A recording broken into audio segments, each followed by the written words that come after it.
कहते हैं ना, हर रोज बांग्लादेश कुछ ना कुछ ऐसी खबरों में रहता है। बांग्लादेश वो जैसे कहते हैं ना, इन बैड प्रेस है, हमेशा कुछ ना कुछ वहां पे हो रहा होता है। महसूस ये हो रहा है नादरी, कुछ ना कुछ है जो कि हो रहा है, जिसकी वजह से हुकूमत पौंथली हुई है। इनके जो वुजरा हैं ये पौंथली हुई गुफ्तगू और बातचीत कर रही हैं। भारत ने बांग्लादेश से इंटरनेट इंपोर्ट करना पूरी तरह बंद कर दिया और पूर्वोत्तर भारत अब 100% डिजिटल आत्मनिर्भर बन गया। यहाँ पे कुछ ऐसा लगा बांग्लादेश को कि भारत को यदि वो नॉर्थ ईस्ट को इंटरनेट नहीं देगा तो वहां इंटरनेट नहीं आएगा।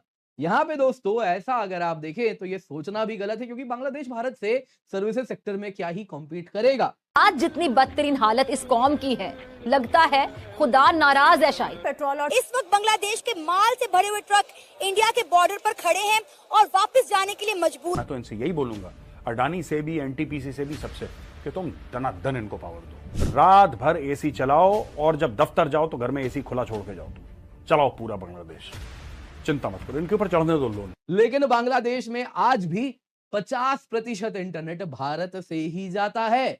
अब क्या करेंगे यूनुस साहब, जब भारत है ना कभी भी कुछ कह सकता है, सर्वर इशू, कनेक्टिविटी इशू, तब यूनुस क्या करेंगे।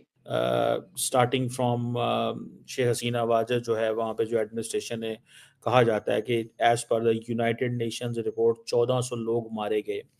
फिर ये अभी मोहम्मद यूनुस साहब आए, तब से भी आप देख रहे हैं मुसलसल कुछ ना कुछ वहाँ पे हो रहा है। पिछले 12 वर्षों से बांग्लादेश के द्वारा भारत से ऑलमोस्ट हर साल $40 मिलियन की जो इंटरनेट बैंडविड्थ थी वो मंगवाई जाती थी।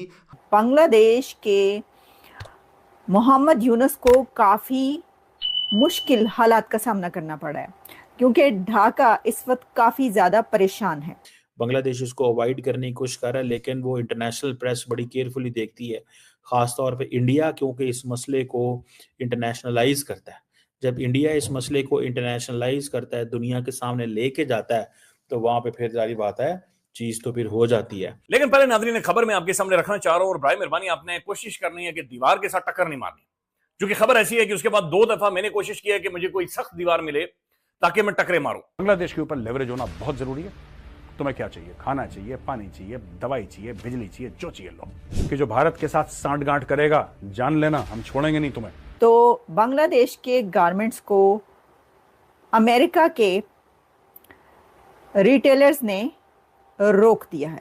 $1 अरब का उनके ऊपर चढ़ गया लोन। लोन क्या मतलब कि $1 अरब का बिल चढ़ गया, ये समझ लीजिए। यानी कि बांग्लादेश को भारत को $1 अरब देने हैं।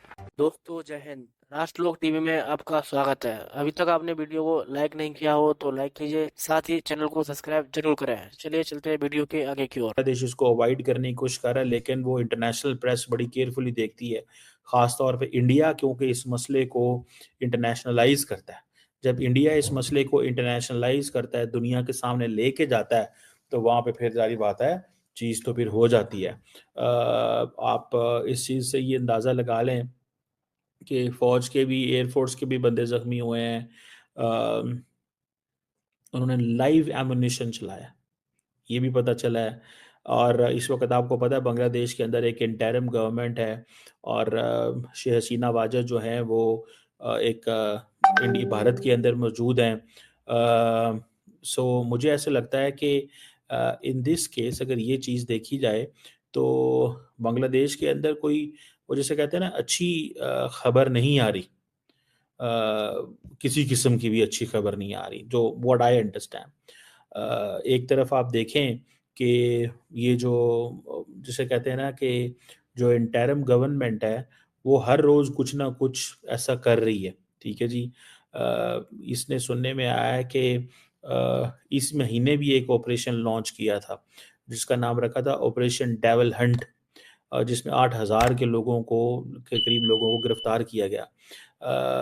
और कहते हैं कि वो हसीना वाजिद की पार्टी जो है उसको गिरफ्तार जो है वो किया गया। मतलब इसका मतलब ये है कि शेख हसीना वाजिद की जो पार्टी है वो स्टिल अंडर एक वो थ्रेट है, उसको चैलेंज जो है वो है।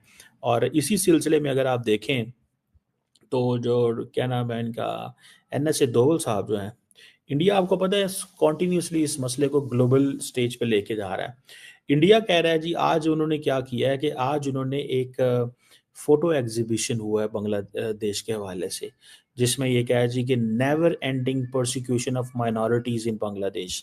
इंडिया माइनॉरिटीज़ किसको कहता है बांग्लादेश के अंदर? इंडिया की जो डेफिनेशन है माइनॉरिटीज़ की, उसमें आते हैं सारे के सारे हिंदू जो कम्युनिटी है वहाँ पे। और ये एक है उस विवेकानंदा इंटरनेशनल फाउंडेशन जो काम करती है to find out the systematic discrimination and violence जो रिलीजियस एंड एथनिक माइनॉरिटीज को बांग्लादेश में। एक ही बांग्लादेश में जो सबमरीन केबल जा रहा है जो कि कॉक्सेस बाजार में लैंड करता है, वही फर्दर भारत के नॉर्थ ईस्ट से भी जोड़ दिया जाए, जिससे भारत के नॉर्थ ईस्टर्न इंडिया को भी बांग्लादेश के माध्यम से इंटरनेट मिल जाए, लो लेटेंसी वाला।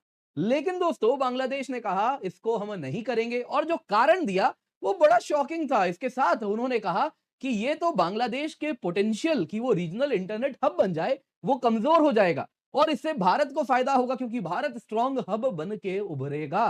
दोस्तों यहां पे कुछ ऐसा लगा बांग्लादेश को कि भारत को यदि वो नॉर्थ ईस्ट को इंटरनेट नहीं देगा तो वहां इंटरनेट नहीं आएगा।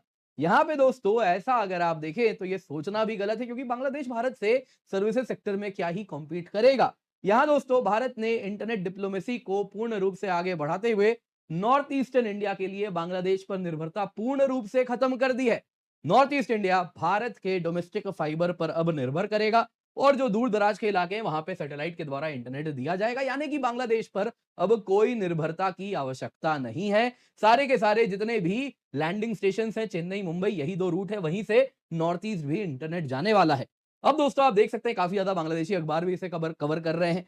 दोस्तों यहां जानने वाली बात जानते हैं क्या है? भारत ने तो बांग्लादेश के ऊपर से निर्भरता अपनी खत्म कर दी, लेकिन बांग्लादेश में आज भी 50% इंटरनेट भारत से ही जाता है। अब क्या करेंगे यूनुस साहब, जब भारत है ना कभी भी कुछ कह सकता है, सर्वर इशू, कनेक्टिविटी इशू, तब यूनुस क्या करेंगे? दोस्तों यहाँ पे कैसा इंटरनेट पिक्चर है भारतीय उपमहाद्वीप में, एक बार वो जरा हम जानेंगे। साथ ही साथ यहाँ पर क्या खेला हो रहा है और कैसे Bharat guardian of the ocean को, आप जानते ही हैं किसकी बात हो रही है, उसको दिन में तारे दिखा सकता है। आइए जरा आज के वीडियो में इसी पर चर्चा करते हैं, पर इससे पहले आगे बढ़े आपसे निवेदन है वीडियो को लाइक करें, चैनल सब्सक्राइब करें, बेल आइकन अवश्य दबा दें। इसके सिवा आपके लिए Unacademy civil services championship test है, आप सभी को जुड़ना है। तारीख याद रखिएगा दोस्तों, 26 अक्टूबर को सुबह 11 बजे, शाम को 5 बजे आप जरूर जुड़िए। 20 लाख तक के रिवॉर्ड्स आपके लिए हम लेकर के आए, पिन कमेंट में लिंक है, जल्दी से जाएं, जाके एनरोल कर लें। आप या आपके मित्र कोई भी जो एग्जाम के लिए तैयारी करते हैं जरूर दें। तो क्या हुआ है देखिए दोस्तों, भारत ने इंटरनेट इंपोर्ट बांग्लादेश से करना हॉल्ट कर दिया है। दरअसल यहाँ पे कॉक्सेस बाजार आप देख रहे हैं, यहीं से भारत के बाकी जो नॉर्थ ईस्टर्न स्टेट्स हैं वहां से इंटरनेट जो जाने का प्लान था, वो अगर आप देखें तो ऑलरेडी बीएसएनएल था, जो कि कुछ इसी तरीके से बांग्लादेश के बॉर्डर से ही इंटरनेट लिया भी करता था। अब दोस्तों इसको पूर्ण रूप से बंद कर दिया गया है। होना यूं है